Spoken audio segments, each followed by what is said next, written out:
I was talking about the WAF. So WAF means Web Application Firewall, and application has a module named as ASM.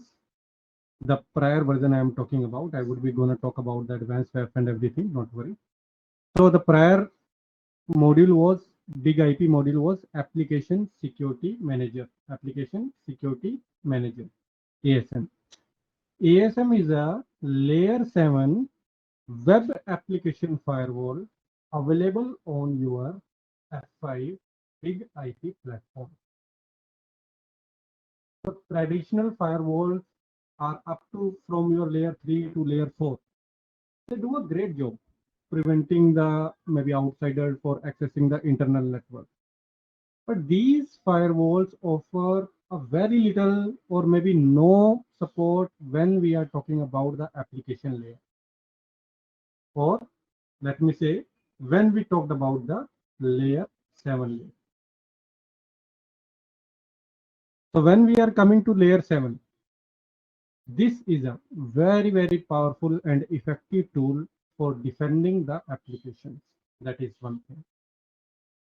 Now, I was taking some another name named as advanced WAF. Okay, what is advanced WAF? Advanced WAF is nothing, advanced web application firewall. So it is an enhanced version, I will say, of your ASM product. And it introduced new attack mitigation techniques and many quality of life features that designed to reduce your operational overheads. So I would say the ASM come into the market probably in nearly by 2004, and after 14 years, in 2018, your advanced WAF come into the picture. So F5 release the new advanced WAF license, okay, to address the latest threats. Okay.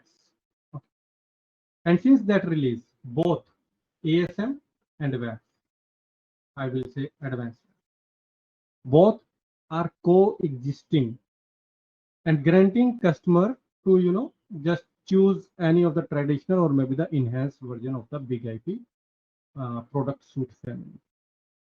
So that is like what is advanced WAF in a very, very high by view I am talking about. But if I will talk about the policies, later on, I would come to the policies, like what are the policies, but just I am giving you an overview. If I will talk about the policies functionality are identical. Either you are running on the advanced WAF, either you are running on the ASM, same. Even the same web interface, even the same learning engine, even the same underlying behavior, I will say. So your underlying behavior for both ASM and advanced WAF is identical or same. Now, if I will talk about that, okay, what are the majorly features that advanced WAF is covering? So probably you will see in lot of documentation from the F5 KB articles, like there is unlimited layer 7 behavioral DOS attack protection is introduced. One thing named as data safe that is introduced. Then there is OAuth's top 10 application compliance dashboard is introduced. Microservices protection is introduced. Lot of things are introduced when we are talking about the F5 advanced WAF. That was a brief introduction about the ASM and advanced. Now, I will give you an just brief introduction about this, because all of you people are from the F5 only. Okay, we can skip with this particular slide, but just to show you that F5 Networks is the company name. Everybody should be aware about it, right? And they have different product suites. One of the product suite is named as Big IP product suite. There can be Big IQ. There can be NGINX. There are a lot of, they are introducing day by day. And in Big IP product suite family, majorly people are aware about LTM. That is nothing but your ADC. GTM, that is the new name is DNS. And now we are talking about ASM and the new name is advanced. So we will be going to talk about this particular product in this course. Again, course duration would be around your 20 hours, 24 hours in between. Okay. We will be going to cover 2 hours a day. As I told you, we would be starting from 9:05. Okay, 5 minutes is the grace period. Then probably at 10, we will be going to take a quick break of 5 to 10 minutes, and then we will pursue our class. So that is how our plan is. It would be around 6 weeks. I'm just giving an estimate timing. It can be from your 4 to 6 weeks, 4 weeks, 5 weeks, 5.5 weeks, 6 weeks, or probably 6.5. Depends. So that is how your course will be starting. Now, everybody of us are aware about basic fundamental how F5 big IP product suite family works. And when we come over here, I am not going to talk about any of the other maybe virtual server rather than the standard. So this particular topology, what we are showing over here, the full proxy is behaving as a standard virtual server only. And when we are talking about standard virtual server, the default behavior of standard virtual server is full proxy. So everybody is aware what is full proxy, right? Here we are just talking about what is packet-based design. So when we are talking about the packet-based design, we are just checking that how our packet-based design works. In packet-based design, if there is a router or there is a switch, it will not intervene in between. Although it will provide the connectivity part, or although it would provide the routing part, switching part, that part it would get provided. But a network device with your packet-based design is located in the middle of the stream of communication, but it is not an endpoint. I will say not an endpoint. This is never an endpoint of the communication. It will just pass through the packets from it. That is your packet-based design, or packet by packet, we can say.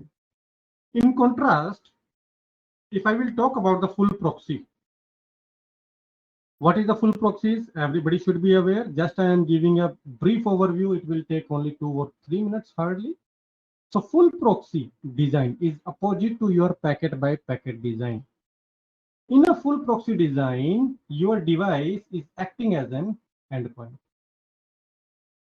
And that is the reason your first session will be from client to the big IP system. Your second session would be starting from your big IP system to the end node, or maybe we can say full member.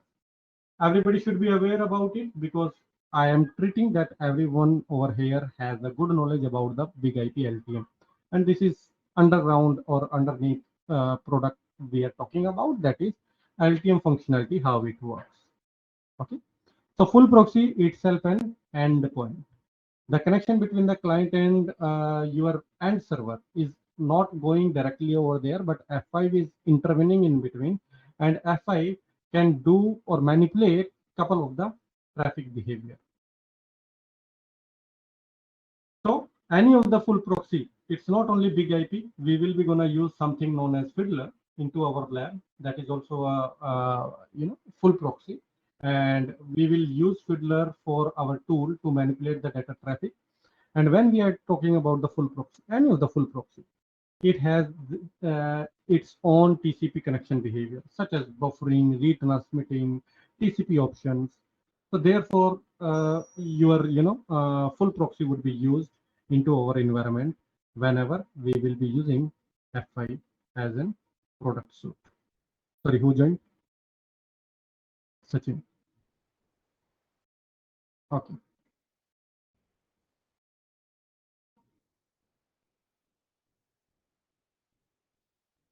Now, every one of us should be aware about this design also. Like full proxy means two sides. Your packet will be get first from the client to F5, then from F5 to the server. There is TCP, three-way handshake is gonna done.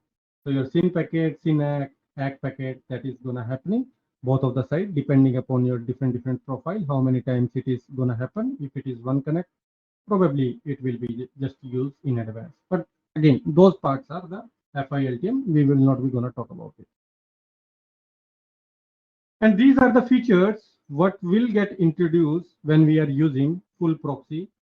If anybody wanted to have some kind of knowledge on this, probably I will explain. Otherwise, I am just bypassing this slide.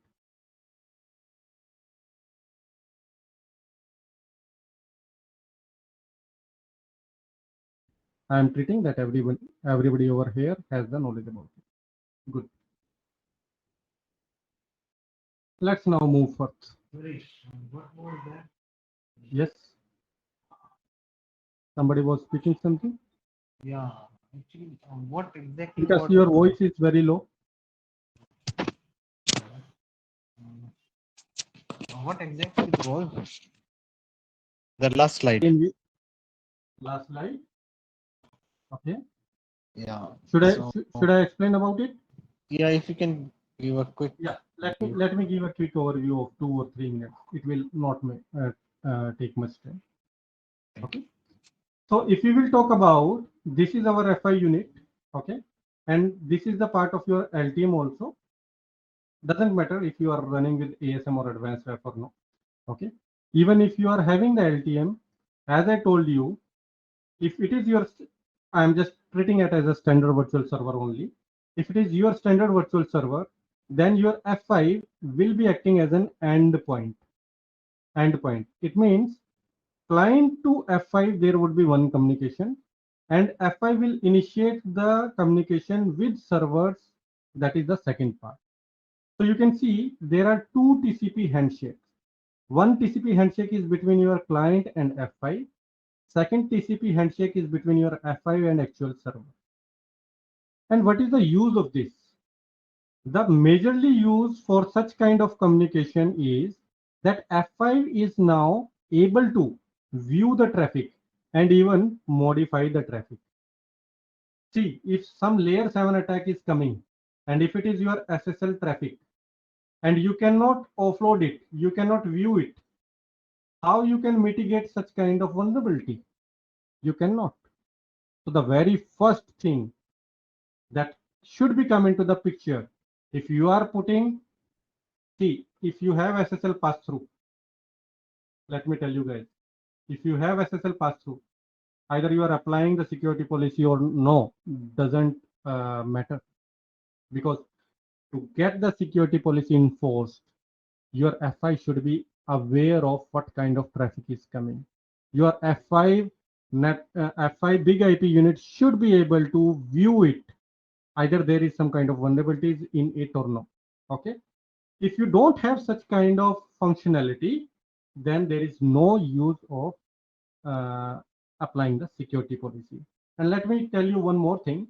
If you don't apply layer 7 profile on your virtual server, even there is no option to apply the security policy. Probably I am just telling a little bit earlier. I will show you in the lab. Okay, this is a lab part, which is again of maybe hardly 30 seconds, but I will tell you, don't worry, I will explain about it later on. Okay, what I was saying is, this is a full proxy. That is the reason any of the layer 7 data come, I can modify this data, like using iRule, like I can using LTP, like I can apply the security policy. That is the usage. One side, it can be encrypted. Another side, it can be plain traffic. That is nothing but about your SSL offloading profile we are talking about.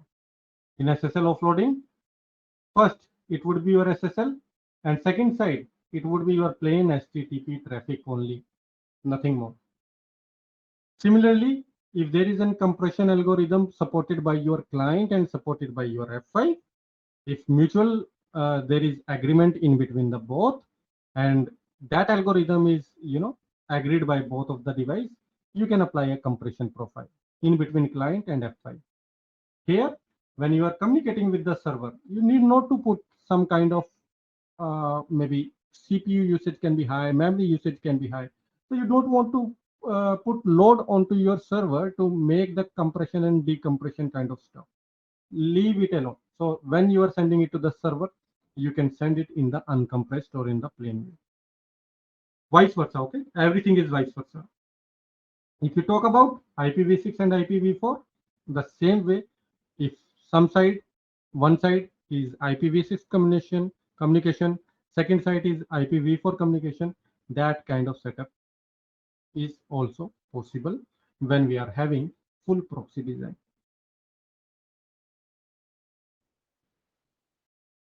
Now, I would like to ask you, anybody would tell me what is HTTP? Think about the HTTP. What you think about HTTP? Like it's a layer 7 protocol, like which you use to browse traffic basically from the browser. Yeah.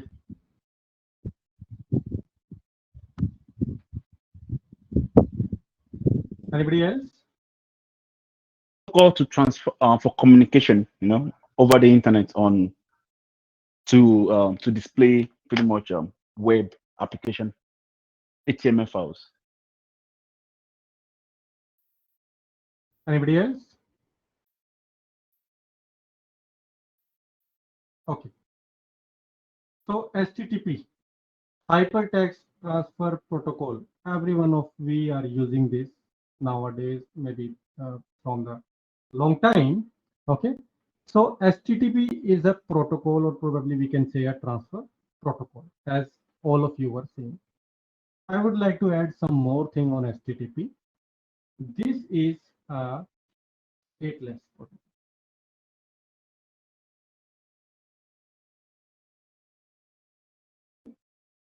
Stateless, text-based, responsible for www, World Wide Web, and just one purpose, to transfer and delivery of your HTTP messages. Now, when I am talking about HTTP message,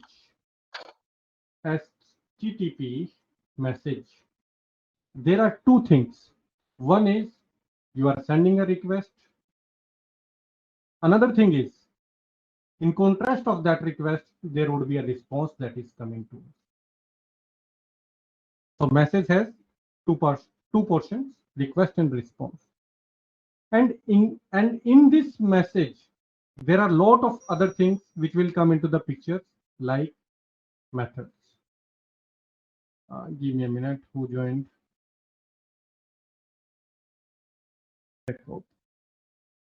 Okay. So I was talking about HTTP, that you have two kind of stuff over here, request and response.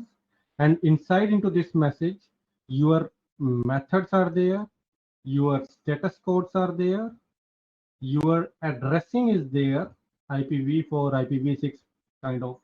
What are the HTTP version are there? What are the different headers are there? And then for sure, what is your actual payload? All of this stuff comes under when you are using the request and the response. I would try to show you a couple of the examples. Probably you can get some of the view, like how your HTTP works. Now, if you see here, this is your HTTP protocol request example. I want to retrieve some kind of document. Okay, how I will use the browser page. The browser page will be HTTP or HTTPS. That is your scheme or maybe protocol. You are using HTTP or HTTPS depending upon either you are using some kind of SSL secure point or no. If you are using a certificate, it would be HTTPS. All of you should be aware about. If you are not using the certificate, it will be HTTP. Then whatever you are using, google.com, netminion.net, yahoo.com, anything, that is your address or host name probably. Then whatever you want to access the resource, you can see you are providing some kind of path. This is named as path. Like the here it is showing as path, but this can be any directory name. Okay, path file.html. So this is your path, and in the last, this is your file. So your file is HTML. Your file can be JPG. Your file can be PNG. Your file can be PDF. There can be n number of things. So just they are showing you how we can use addressing portion. Try to understand, it is very important because later on it's not only a tag signature. Please be remember this point. It's not only a tag signature that will mitigate all of the vulnerabilities, but there are a lot of other identities and items that will be gonna cover into the F5 ASM course that will combinedly reduce the risk of the vulnerabilities. Now, if we will talk more, we talk about the host name, we talk about the path, we talk about the file name. Then there is a question mark. Whatever come after the question mark is named as query string. Please be remember. Query string has two parts. One is the parameter. In the equal to sign, there is a value. So this is your parameter. This is your value. This is your parameter. This is your value. So it is known as a query string, and query string has two parts. One is parameter, one is value. So this is how you search for anything in the browser. But when your browser need to act with the server, how your browser will generate the request, that part is showing over here. It is using something named as method. And here it is using the get as a method, get. And in the get, it is just providing your this particular path. It is just providing your URI. Host name would be a different thing that will come into the header. And it is talking about the version. What version it has, who is generating this request. So that is how your HTTP request will get formed from your browser to your server. Okay. I hope everything is good so far. So let us see here. Now, let us talk about the request headers. So if you see, your request is going with the method get, and some kind of URI is there. It is talking about the version. That's all right. There are couple of headers that will come into the picture now. Okay. So this is what these headers are having two fields again, name and value, as I was talking about in the parameter. Okay. So these have the name and value pair that tell the server about the client. So if you see, we are talking about host. What is my host? Again, google.com, netminion.net, anything. Okay. User agent. Here, usually, whatever your browser is, that information will get provided. Accept. Text also, HTML also. Accept encoding. What kind of encoding? What kind of encryption you like? Accept from both sides. It can be gzip, it can be deflate algorithm. Any of the algorithm is accepted, but it depends what kind of client it is, what kind of device it is, and on the basis of I am not talking about only the F5. I am talking about a generic request over here. Keep alive. Cookie. So cookie, we will be going to talk about cookie in a while. Then modified by when. So some kind of headers are shown over here, not complete. Just probably I am giving an overview about over here. Now let me ask get. There is one method named as get. what are the other methods? Anybody? Put method. Post. Okay. Put, post, what more? Post. So you talk about put, you talk about post, sorry, Update. get, get is there.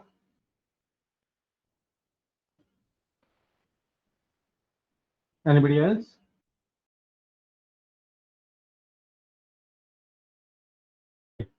So as per your RFC 2616, you have, if I'm not wrong, 8 methods are there. Get, put, post, update. There is delete, delete to delete something. Okay. There is trace to do the tracing. There is head, and 1, 2, 3, 4, 5, 6, 7, and connect.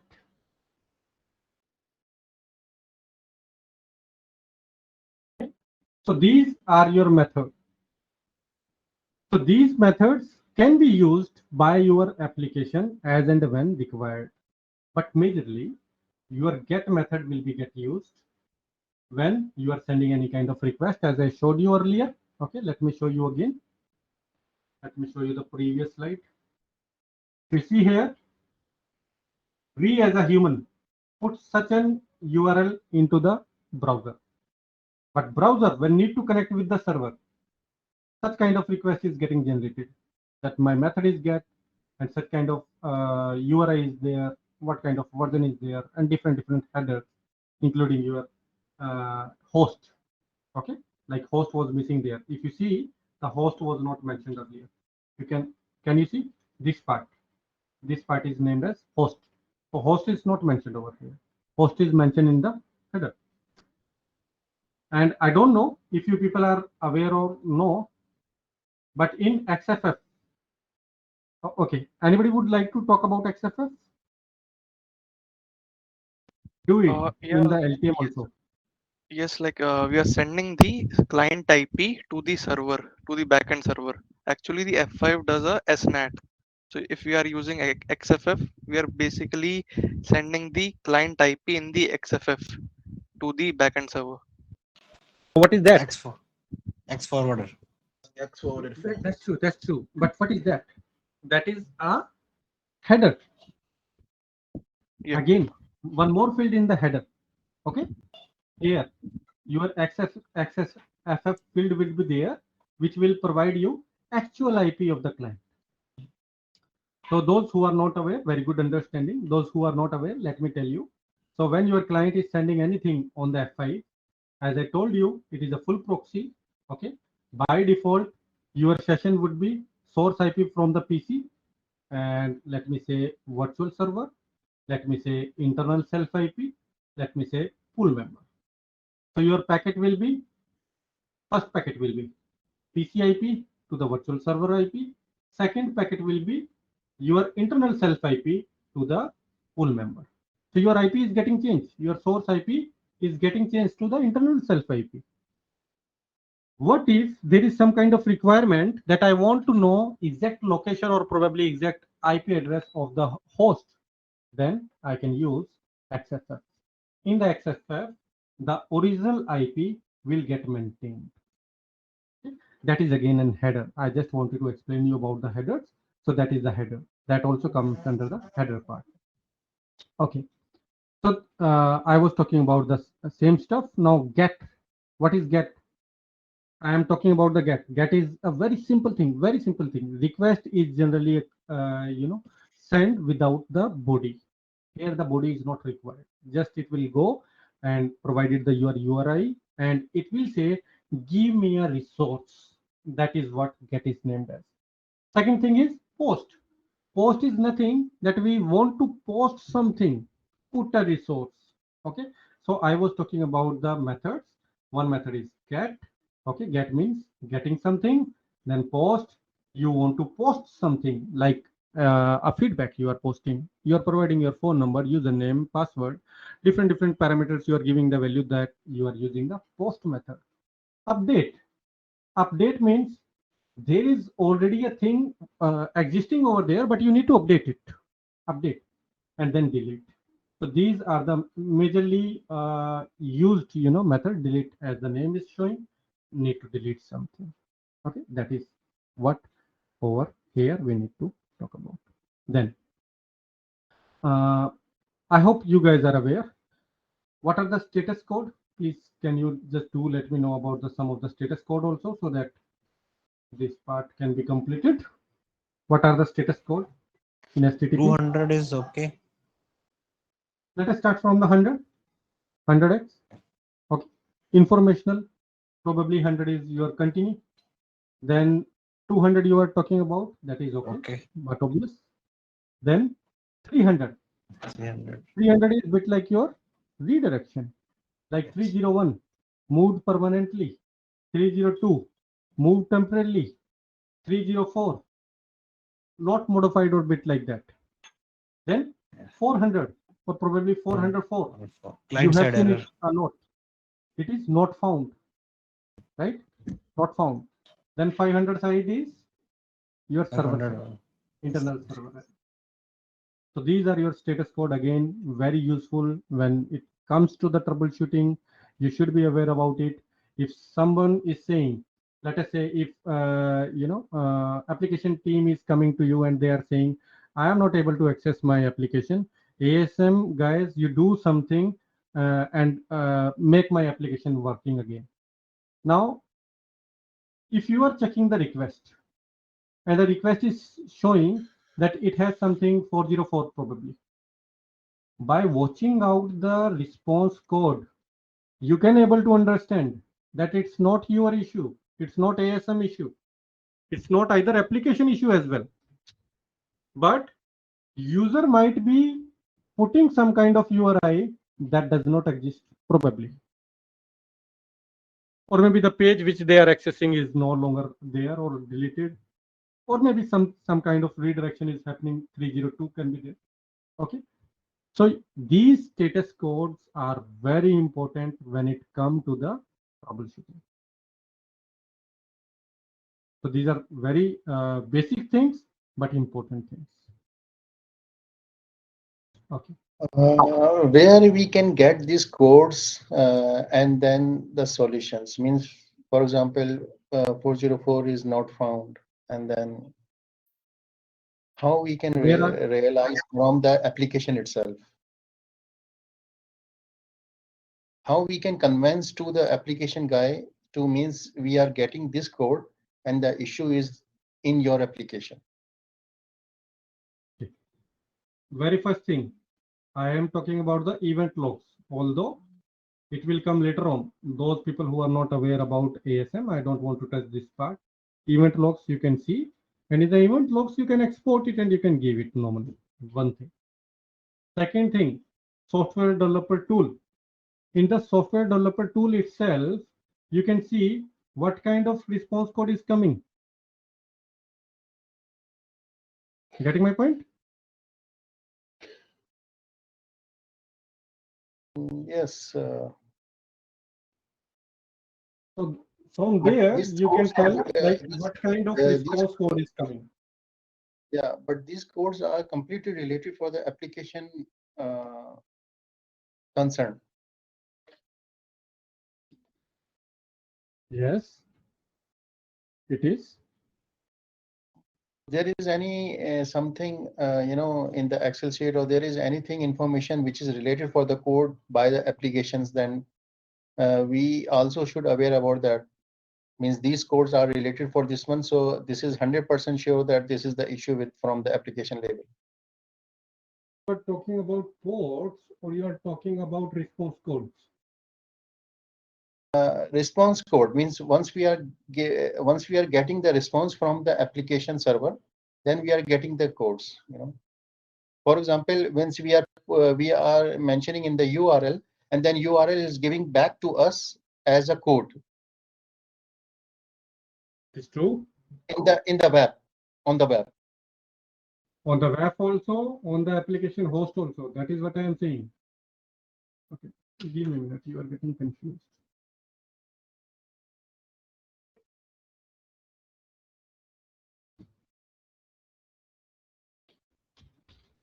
Now let me open this website, netminion.net. I am not going to the web. I am going over the more tools. That is again Chrome extension, not anything. Going to the developers tool. If I am putting enter, this website opened. But if you see the very first request, can you this status code? That status code can be checked by any of the application team, any of the user. And if it is not opening for some kind of reason, probably let me just use 1, 2, 3 or maybe anything.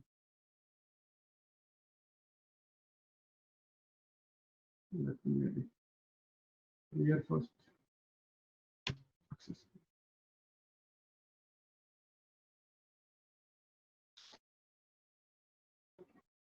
Can you see it? So where WAF is coming in the picture? WAF is not coming into the picture, okay? So I was talking about this. Is it okay? Yes, this is correct.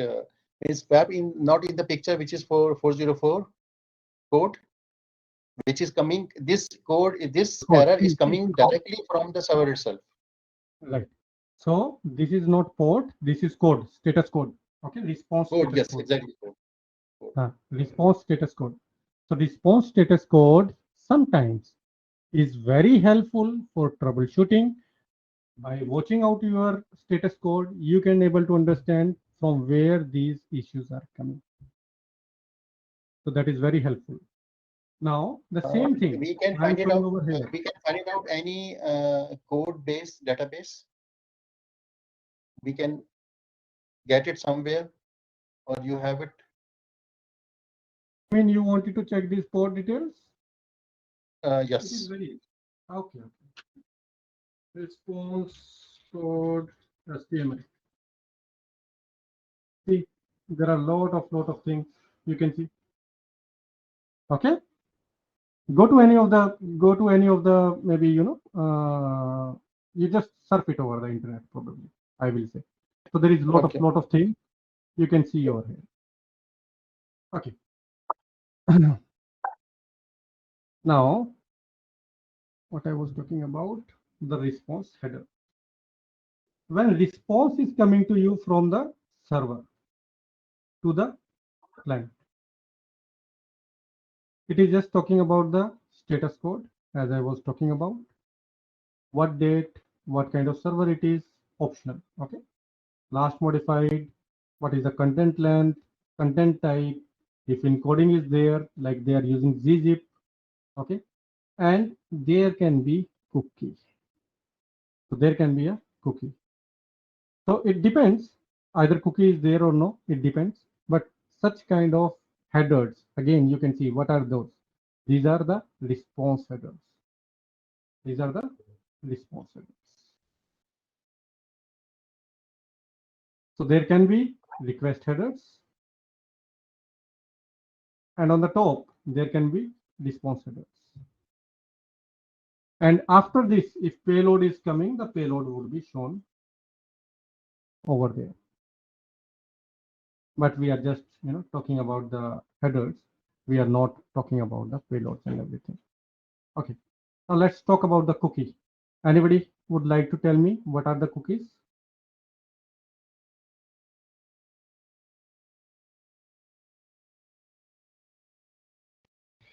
Yeah, there are persistence that allows like a client to connect to a server. So when you come back to the server, about persistence, when you are talking about persistence, you are talking about F5 profile. So please leave the F5. I am just talking about a very general scenario, and there is no F5 is in between. There is a client which is connected with the server. Now please tell me, what is the cookie? The cookie is like you tag a session with the client so that you can identify your client every time it connects to it. So you can like maintain a session, or you can identify the client basically, and then you can have a use case what to do with that client. You are right. So yeah, is like an information data that you can that the website stores as well within the web browser. Identification, tagging of a client, like you can identify. Right. So Right. that way, Both of you. at a later time, Yeah. Yeah. you can retrieve it. Right. Thanks. So you both of you are correct. As your understanding is, I am just revising again. Okay, so that everybody in the class should have the same understanding. So when we are talking about cookie, what the cookie is nothing but it is a piece of data, we can say. Piece of data sent by your server. It has some associated information with respect to that client. So when server sets the cookie in a response, it specifies again name and value. When client go to the server again, the client will represent the same cookie back to the server for every request. And as you guys were talking about that there can be different use case, yes, there can be different use case depending upon how server will behave with respect to those data coming back again to the server. That is your cookie.